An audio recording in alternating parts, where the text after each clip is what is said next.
In the next few years, Canada will still accept millions of immigrants. But did you know, if you want to become one of these immigrants, you must show the government of Canada that your English is good enough to live here in order for you to get your permanent residency, or in fact, it may be even necessary in many situations before you even get a visa. Now, in order for you to get your permanent residency or apply for your visa, depending on the situation, you have 3 tests available for you. You can do IELTS, you can do CELPIP, and you can do PTE. But which test is the best for you? Should you do IELTS, CELPIP, or PTE? Which one is going to be the best for your immigration process in Canada? And which one you can take the most advantage of? That's what we are going to find out right now. Hey, what is up? It is your dear friend and teacher, Mike here. Now, if you don't know me, I am the founder and one of the teachers at expressprep.ca.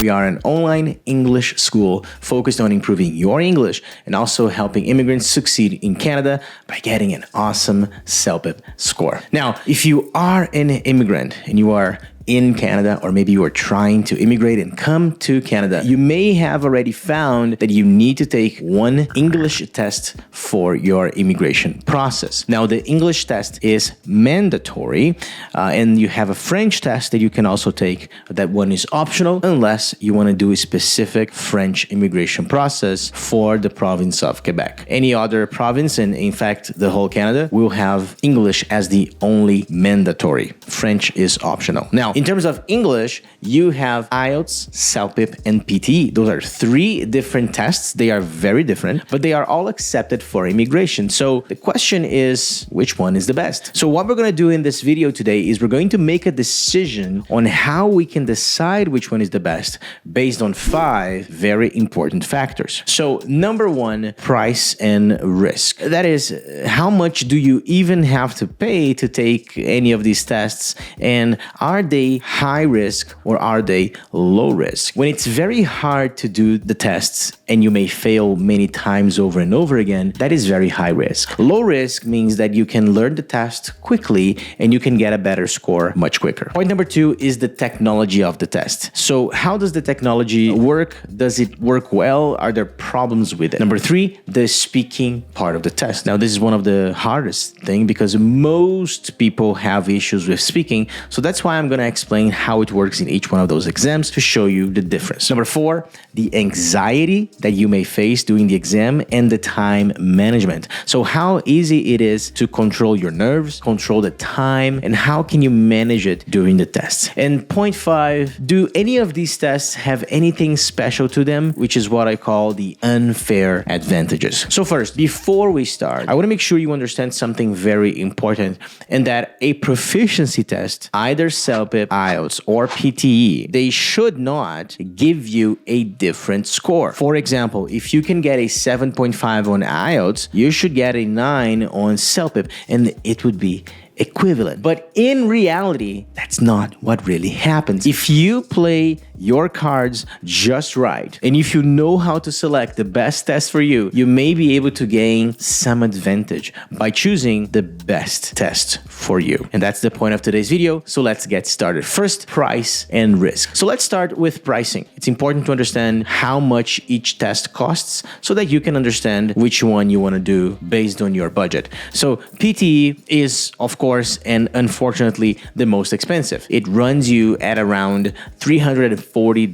Now, IELTS is the second most expensive, which is usually around $330. Now, mind you, depending on where you do those tests, PTE, IELTS, or CELPIP, you have to include a different percentage for taxes. And CELPIP is only about $280 plus tax, which is a pretty good deal. When it comes to risk, and that means which test is easier to learn and understand. Now, IELTS is a much older and more traditional test. It's used for the UK, British English, and it's become much more advanced and complicated over time, which means that usually you're going to need more than 1 month to practice the test and get really good at it. Now, PTE tends to be a bit easier, but because PTE is very new for Canadian immigration, it's a special test called PTE Core, you're going to have to memorize too many new things to really understand it. And there aren't many resources online about it. Now, usually these tests will take 2, 3, 4, 5 years before we really understand how they work. Now, CELPIP is again the winner. CELPIP already has a long way that he's been through the immigration journey. It's been accepted for many years. And with simple questions and easy to access online tests,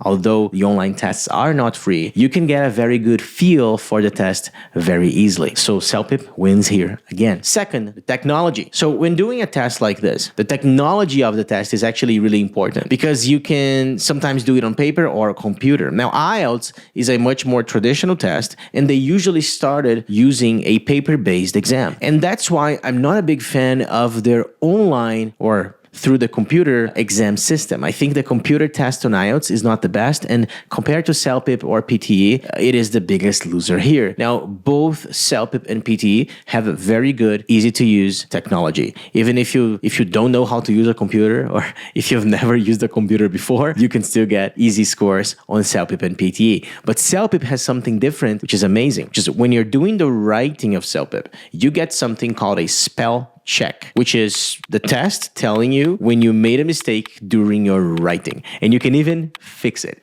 And that is simply amazing for students. Now, point number 3, the speaking. Now, I'm going to start with IELTS right away. And again, one more time, I have to tell you that IELTS is the biggest loser here. IELTS speaking has 3 components. They are all face-to-face with an examiner. And it's not as simple to know exactly what you would need to say to the examiner before you the speaking test or before when you start preparing. So, of course, you can practice at home the style of questions that the examiners are going to ask you. But because you are talking to a human, not a computer, it changes things. The human, the examiner, can change questions based on your answers in parts 2 and 3 of the IELTS examination. Now, PTE, on the other hand, is much better. The only downside is that because PTE, they are testing multiple skills at the same time, they often mix listening and speaking. So you're going to have to listen to something and answer by speaking, which makes it a bit harder. CELPIP does win here again on the speaking test. In my opinion, the CELPIP speaking test is the easiest. There are 8 very simple questions,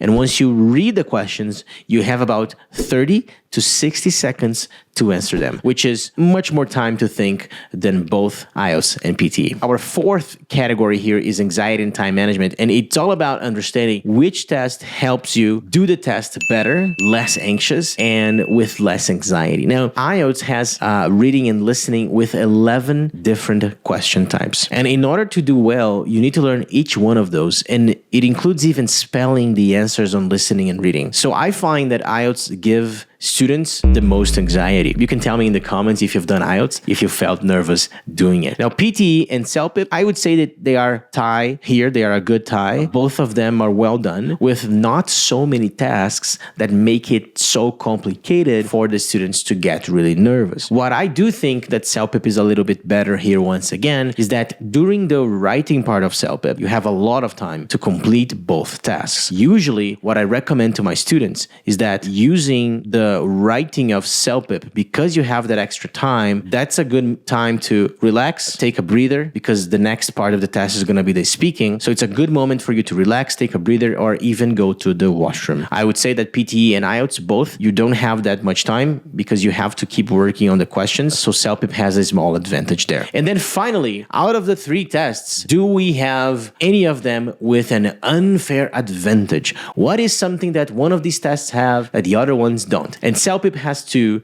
very important things. Number 1, CELPIP has spell check. As I told you, it's the test that when you're doing your writing, the test tells you if you made a mistake, and that's amazing. That's incredible. Now, the most important thing is that it is also the only Canadian test for immigration. That means that CELPIP was created in Vancouver for the whole purpose of Canadian immigration. And that makes a huge difference because you would be doing the only test created specifically for Canadian immigration. If if you are going to do a test for immigration, why would you choose one that is used for the UK? Why would you choose one that is PTE, that is usually used for Australia, New Zealand, and it's very new? Why don't you select the one that is created specifically for Canada? So finally, which test is going to be the best for you? Well, the answer is it depends. If it's for your immigration to Canada, I would highly suggest you do CELPIP. And if you need our help, of course, check the description here to see how you can study with us here at Express Prep. Now, if you are looking to study abroad, do something academic, sometimes a master's or a doctorate, of course, IELTS and PTE are both good options, depending on where you want to go.